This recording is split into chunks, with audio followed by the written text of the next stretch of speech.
दूषण दैत्य का वध करने के लिए और उसके कोप से एक ब्राह्मण बालक को बचाने के लिए भगवान शिव स्वयं प्रकट हुए थे इस जगह पर और उस दैत्य को और उसकी समस्त सेना को यहाँ पर नष्ट कर दिए थे।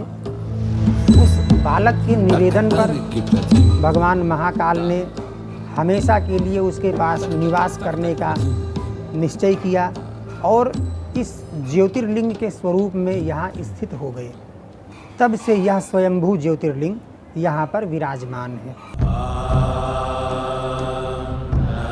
भगवान शिव देश भर में 12 स्थानों पर ज्योतिर्लिंग के रूप में विराजमान है।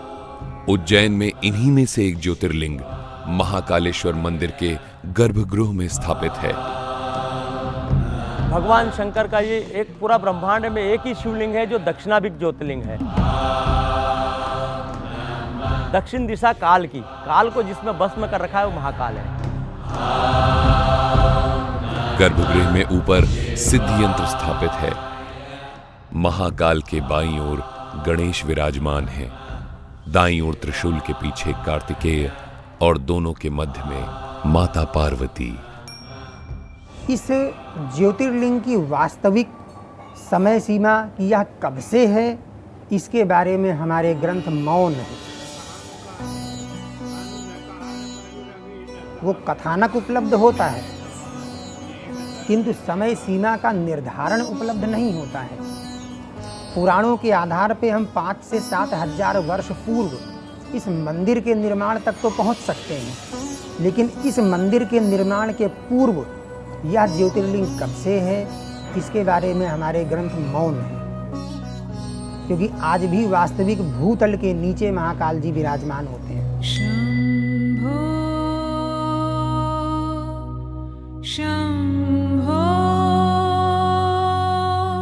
गर्भगृह के बाहर नंदी की प्रतिमा मौजूद है। दर्शनार्थी यहाँ पर बैठकर गर्भगृह में प्रवेश करने का इंतजार करते हैं। अलग अलग प्रांतों और समुदायों से आए हुए भक्त तरह तरह की साधना करके श्री महाकालेश्वर को प्रसन्न करने का यत्न करते हैं। दिन भर पुजारी पूजा अर्चना करते हैं और अलग अलग तरह की आरती समर्पित करते हैं। यहाँ प्रार्थना के बाद अपनी मनोकामनाओं को नंदी के कान में कहने का चलन भी है। इन सब पूजा अर्चना आरती भक्ति के बीच में कई सदियों से विराजमान है महाकाल।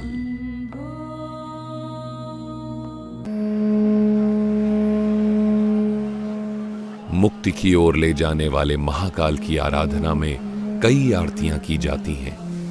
सूर्योदय से पहले भस्म आरती से दिन की शुरुआत होती है। भस्म आरती के दौरान महाकाल को पंचामृत अर्पित किए जाते हैं।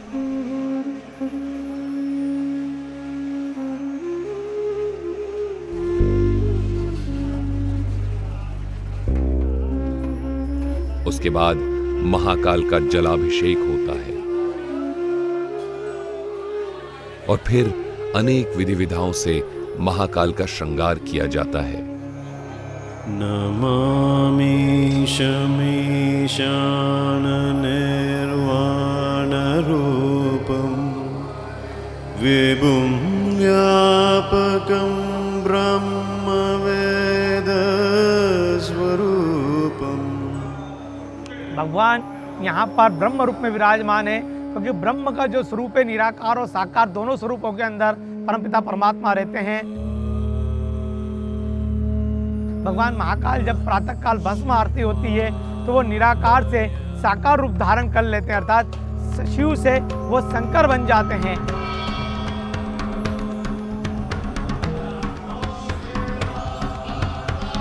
अंत में महाकाल पर भस्म अर्पित की जाती है।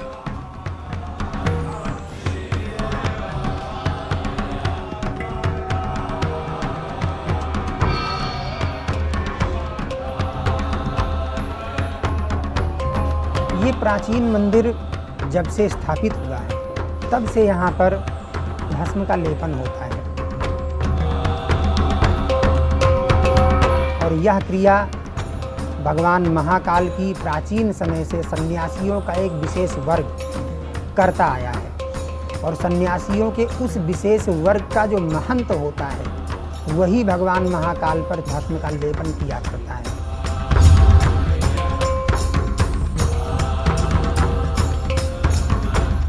और प्रातःकाल नित्य भगवान महाकाल की भस्म आरती उसी क्रम से करते हैं जिस क्रम से आज के हजारों वर्षों पूर्व होती थी।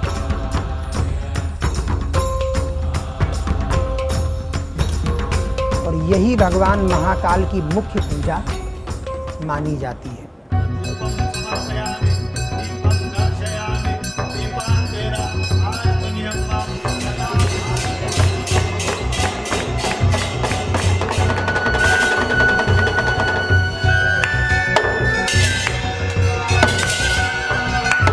भस्म आरती का समापन प्रचंड अग्नि, डमरू की तीव्र ध्वनि एवं शंख के जोरदार स्वर के साथ किया जाता है।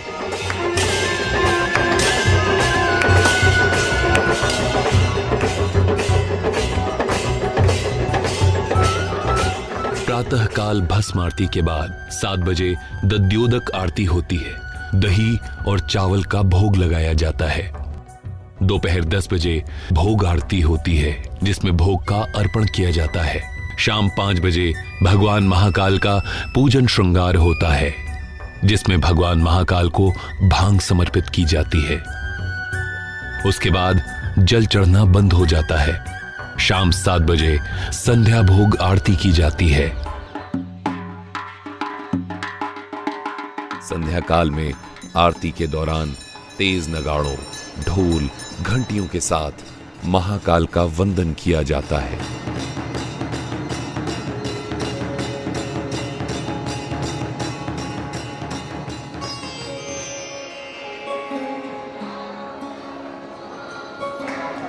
जो संध्या आरती होती है, संध्या आरती को मृदंग आरती भी कहा जाता है। तो वो आरती का दिव्य दृश्य ऐसा लगता है कि कोई राजा का मनोरथ हो रहा है। भगवान राजा के स्वरूप में बैठते हैं। अवंतिका के राजा है, ब्रह्मांड के राजा है। अपनी जो भी शासन के द्वारा जो व्यवस्था बनी हुई है उस व्यवस्था का पालन करें। सदियों से सभी के स्वागत में हाथ जोड़े खड़ी हैं मंदिरों की नगरी उज्जैन, और सदियों से भक्तों को अपनी कृपा के आगोश में भरकर उनकी मुक्ति का मार्ग प्रशस्त करते हुए विराजमान हैं कालों के काल महाकाल। एक बार फिर हम आप सबका इस उज्जैन नगरी में स्वागत करते हैं।